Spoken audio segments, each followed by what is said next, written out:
حضرت باعزید بستامی کہتے ہیں کہ میں نے اپنی ماں کے آگے ہاتھ جوڑے، میں نے کہا امی تجھے راضی کروں یا رب کو راضی کروں؟ تو اپنے حق مجھے معاف کر دے، اللہ کو میں راضی کر لیتا ہوں۔ ماں نے کہا جاؤ پتر میں اجازت دیتی ہوں۔ گئے جنگلوں میں ذکر و فکر میں لگے رہے، تنہائی میں اس کو یاد کرتے رہے، دن رات ذکر کے چراغ روشن رکھے۔ 12 سال گزر گئے حق کی تلاش میں۔ ایک دن واپس بستام کے قریب سے گزر رہے تھے، خیال آیا چلتے چلتے ماں کو سلام کر جاؤں۔ دروازے کو دستک دینے لگے تو اس خیال نے ہاتھ روک لیا کہ ساری زندگی ماں کو سکھ تو دیا کوئی نہیں، اب دکھ بھی کیوں دینے لگے ہو؟ رات کا ایک پہر بیت گیا ہے، سردیوں کی لمبی رات ہے، ماں بستر میں لیٹی ہوگی، تیرے لیے اٹھے گی، دروازہ کھولے گی۔ دروازے کے ساتھ ہی لگ کے بیٹھ گئے اور ساری رات کاٹ دی، اس خیال سے کہ ماں کو تکلیف نہ ہو۔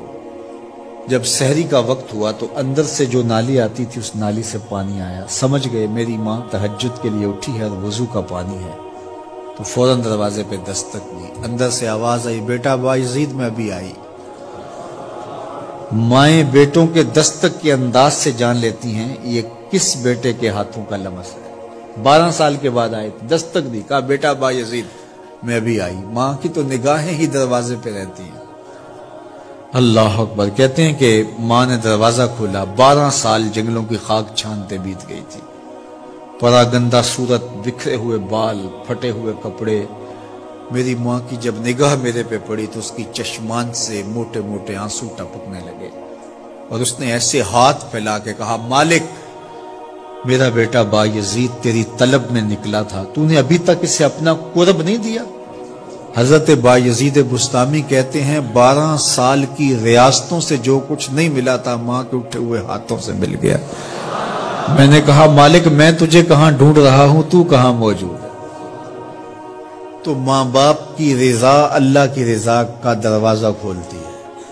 جن لوگوں کے ماں باپ ناراض ہیں اور وہ جا کے پیر صاحب کی خدمت کرتے ہیں اور میاں ماں کے قدم چومو، باپ کی ٹانگیں دباؤ، ان کی خدمت کرو، تمہارے پہلے مرشد وہ ہیں، ان کو راضی کرو، پھر کسی شیخ کامل کی صحبت میں آنا، دیکھو کیسے دل کی بند کھڑکیاں کھلتی ہیں۔